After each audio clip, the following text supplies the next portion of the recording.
¿Cómo están amigos? Muy buenas noches, bienvenidos a una nueva edición de Agenda Macronorte. Hoy, como siempre, tenemos mucha información para compartir con todos ustedes y vamos de inmediato con el desarrollo de este programa.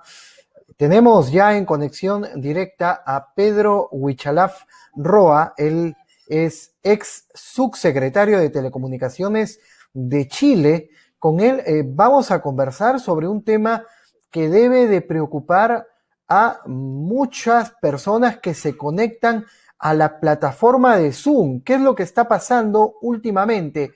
Hay una especie de ataque coordinado en estas charlas que se entablan vía Zoom y que afecta ya estas transmisiones. Se llama este ataque coordinado Zoom Bombing y viene afectando en diferentes países de Latinoamérica donde se utiliza últimamente con mucha frecuencia esta plataforma de Internet para mantener comunicación con los alumnos, en el caso de la educación a distancia, con los trabajadores, en el caso del sector empresarial y también con los amigos, en el tema de las relaciones sociales. Vamos a conversar al detalle sobre este tema con Pedro. Pedro, ¿cómo estás? Buenas noches, bienvenido. Te estamos viendo en todo el Perú. Sí, muy buenas noches, André, y muchas gracias por esta invitación. Efectivamente, gracias a las tecnologías, estamos tan distantes físicamente, pero tan cercanos a través de estas plataformas.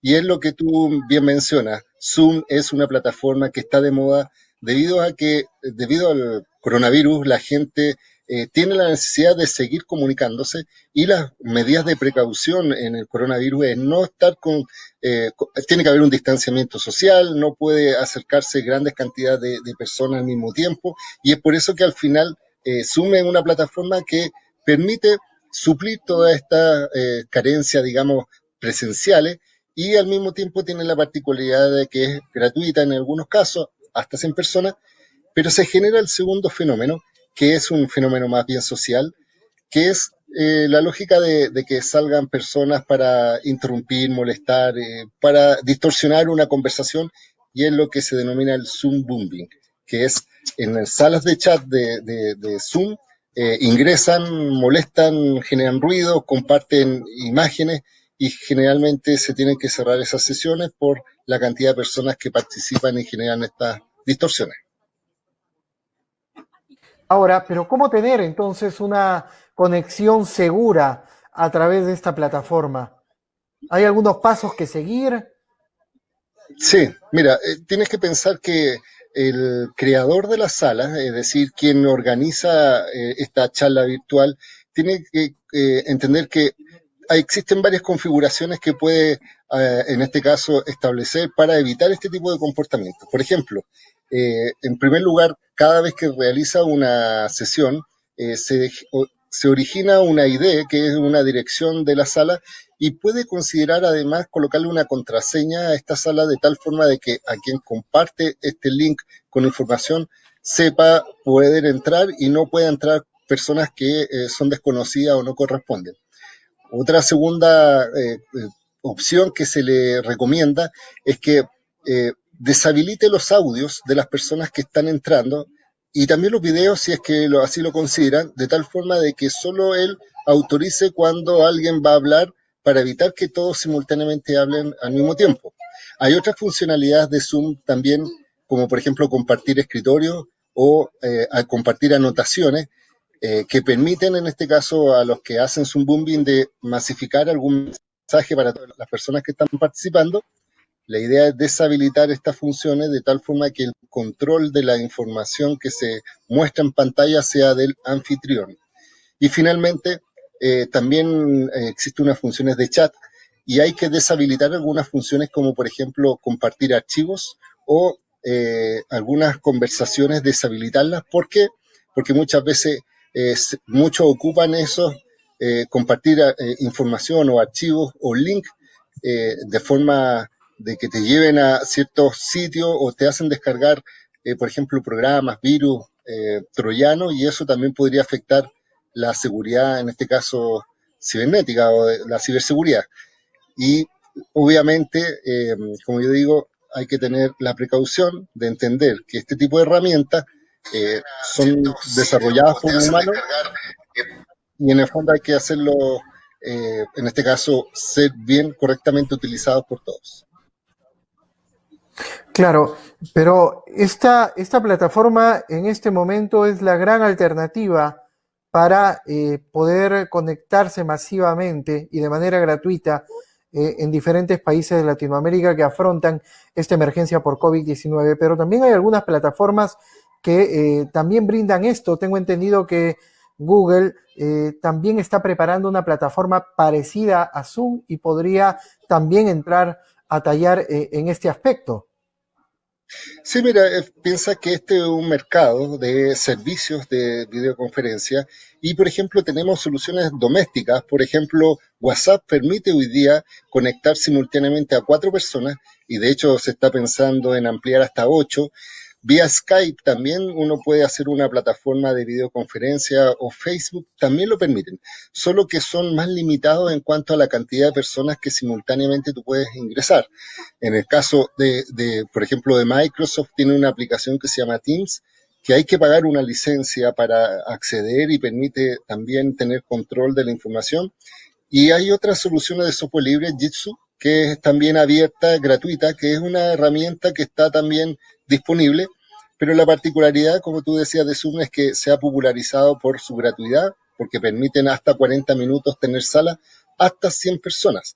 Y además es muy fácil acceder, porque no hay que estar registrado para poder acceder a una sala cuando ya está creada, solo es necesario saber el número de dirección de esa sala y en el caso de que tú eres un creador, que tú convoques a una reunión, solamente te registras, puedes pagar para tener otras, en este caso, funcionalidades como por ejemplo grabar los videos, o sea, tú puedes grabar en video toda la conferencia, no va a tener un límite de tiempo y tiene funciones para, en este caso, administrar el usuario.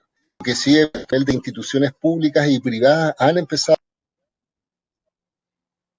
a utilizar ciberataques, digámoslo así, Booming y otros más, ya hay organizaciones que han recomendado utilizar otras plataformas. Pero, como siempre digo, en el gusto no hay nada escrito, hay que ver para qué tú necesitas la herramienta. Si es para grupos pequeños, utiliza WhatsApp, Facebook y otras. Y si es más grande en cantidad, utilizar plataformas como Zoom.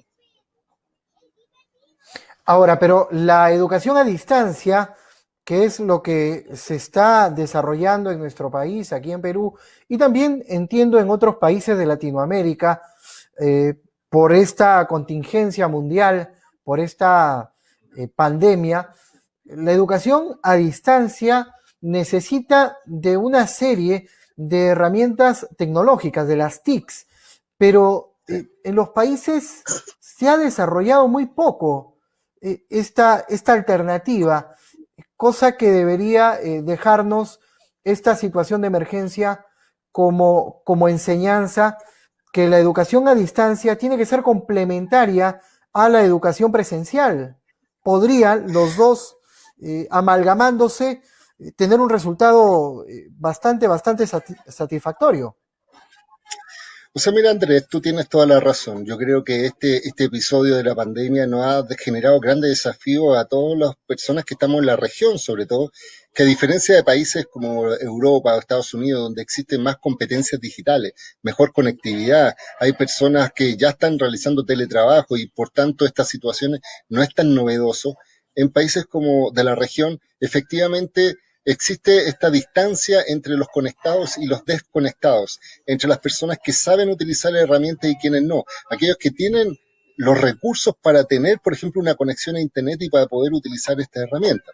Al menos en el caso de Chile, lo que hizo el Ministerio de Educación fue dos cosas. En primer lugar, estableció en línea una plataforma donde la gente puede acceder, los niños, a contenido educativo de tal forma de que se les dice a los niños no están de vacaciones, sino que están obviamente en sus casas por una medida de salud, pero tienen que seguir estudiando.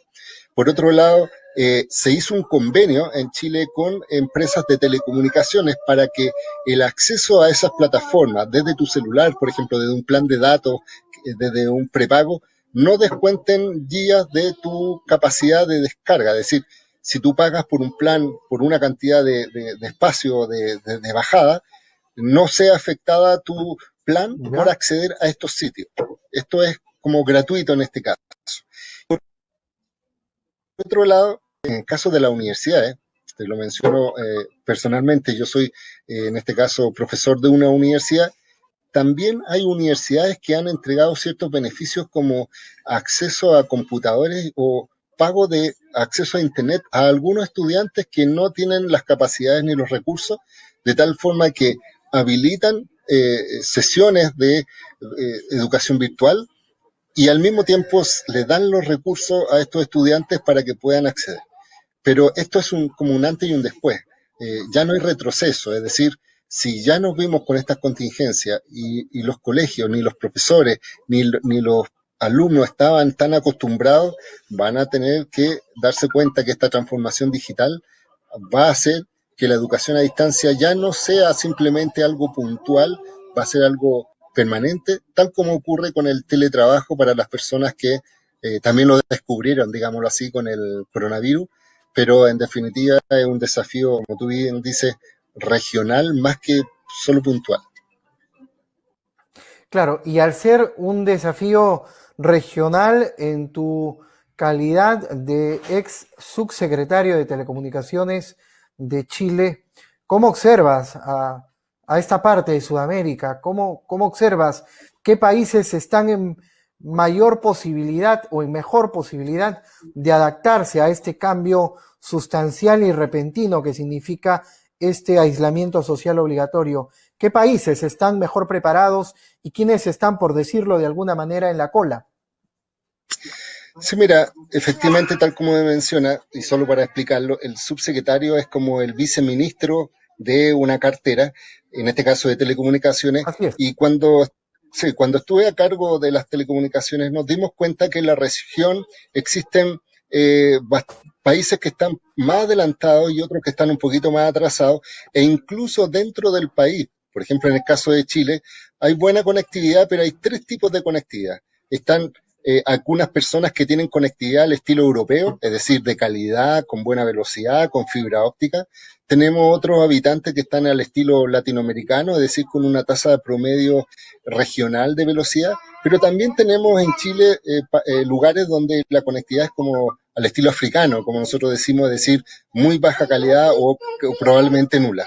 Entonces, el desafío es no tan solo la industria, sino que el gobierno también plantea políticas públicas para favorecer y hacer que, por ejemplo, baje los precios, pero al mismo tiempo, y una de las cosas que en Chile se está desarrollando es infraestructura de calidad. Eso quiere decir que herramientas como la educación a distancia, telemedicina, teletrabajo, no tan solo requieren conectividad móvil, que supuestamente es para conectarse, ver un correo, ver un video, se requiere mejor calidad y eso significa una inversión, por ejemplo, en fibra óptica u otras tecnologías que son en teoría más costosas la instalación y además está menos presente en hogares. Por ejemplo, en Chile solo un 20% de los hogares tiene conexión de fibra óptica en comparación a, por ejemplo, países como Japón que están como el 90-95%. Y ahora en la región, cuando tú me dices qué países están más desarrollados, cuando se hacen mediciones, más que de cantidad de gente conectada, se ve también la velocidad. Uruguay está en un buen lugar. Chile también ha tenido una política de avance, sobre todo por inversión del Estado. Perú ha crecido también en base a las últimas inversiones, a pesar de que también tiene estas diferentes zonas, entre las mejores conectadas y la otra. Pero hay otros países como por ejemplo Bolivia probablemente y otros que Paraguay, por la situación territorial en la que se encuentra, también ha tenido baja conectividad y este tipo de tecnología lo que va a hacer es los países que están bien conectados versus los desconectados y va a generar una brecha económica social bastante fuerte. Claro. Ahora, pero si también exploramos la interconectividad virtual, digital, entre investigadores de diferentes países, podría compartirse incluso investigaciones científicas de manera directa, ¿no? Podrían realizarse foros entre investigadores, intercambio de investigaciones, de conocimientos, entre investigadores de diferentes países, porque hay que tener en cuenta que en Sudamérica hay una peculiaridad, que casi todos los países sufrimos de los mismos problemas. El dengue es una enfermedad que afecta casi a todos los países de Sudamérica. Hay problemas que básicamente son problemas endémicos de la región y que podrían ser solucionados si existe un intercambio científico también impulsado por esta conectividad virtual que en realidad no hemos sabido aprovechar hasta el momento. Quería hacerte una última pregunta, Pedro, antes de culminar esta entrevista, es respecto al teletrabajo. ¿Sudamérica está preparado para eso? Sí. Mira, primero una reflexión respecto a todo lo que dices. Una de las cosas que llama la atención es cómo Europa, por ejemplo, con distintos países, con distintos idiomas, con distintas culturas, han podido coordinarse para hacer cosas. Y aquí en Latinoamérica, una de las reflexiones que teníamos es cómo hablamos el mismo idioma, pero no nos entendemos. Y ese es el problema que ha ocurrido entre los distintos países para la coordinación entre acciones que nos favorezcan como región. Y por eso el desafío, por ejemplo, científico y las comunicaciones hoy día plantean un acercamiento porque se produce el fenómeno de la ubicuidad de las comunicaciones. Es decir, no estar presente en un lado, sino que estar en todos lados simultáneamente. Y ese es un desafío regional que se está desarrollando con tratados de libre comercio, pero no tan solo con una lógica comercial, sino con una lógica también de compartir conocimiento para distinguir a la Asia-Pacífico, Europa, África, etcétera. Es exactamente lo mismo. El teletrabajo exige no tan solo la lógica de buena conectividad, sino que un cambio cultural, donde las empresas sepan que puede ser eficiente un trabajador si está desde su casa, no es que esté flojeando, no es que esté no trabajando, donde también, por ejemplo, hace muy poco en Chile se reguló el teletrabajo y se le dio una obligación, por ejemplo, al empleador de facilitar las herramientas, como por ejemplo pagarle el internet al trabajador si está desde su casa, pero también está una figura que se llama la desconexión digital, es decir, hay horarios donde el jefe no puede molestar al trabajador a pesar de que está con teletrabajo porque se entiende que está parte de su horario de descanso. Es decir, no es una continua 24/7 va a estar disponible. Y finalmente, el desafío es entender que el teletrabajo permite que, por ejemplo, una persona que está en Perú, que es un profesional altamente capacitado, pueda prestar servicios a otros países o a otras regiones a distancia con la misma calidad y obviamente por la misma, en este caso, valoración de su trabajo. Entonces, el teletrabajo, estamos en este caso como región presente, es una necesidad. Yo siento que hay países que no lo han visto como algo importante. Cuando se habla, los ministros o los ministerios, los gobiernos hablan de trabajo, solo lo piensan en tema presencial y se olvidan de esta realidad. Pero yo creo que el coronavirus lo que está demostrando es la fragilidad humana. Segundo, que ya no importa ni cómo te viste, ni hacia dónde vas, porque como estás en tu casa, estás en forma independiente, y que al final son tus capacidades utilizando las tecnologías las que diferencian entre uno y otra persona. Por supuesto. Muchas gracias, Pedro, por esta conexión por videollamada desde Chile. Muchas gracias. Nos ha encantado y a su disposición para cualquier otra oportunidad. Bien, amigos, estuvo con nosotros Pedro Huichalaf, es ex subsecretario de Telecomunicaciones de Chile, lo que aquí es un viceministro, y hablábamos sobre aspectos importantes de esta conectividad digital, de este teletrabajo que ha sido ninguneado, pero que ahora es necesario empezar no solamente a aplicar, sino también a normar. Escuchábamos algunas reflexiones importantes de Pedro. Nos vamos a la pausa comercial, ya tenemos conexión con el congresista Anthony Noboa, presidente de la Comisión de Economía del Congreso de la República.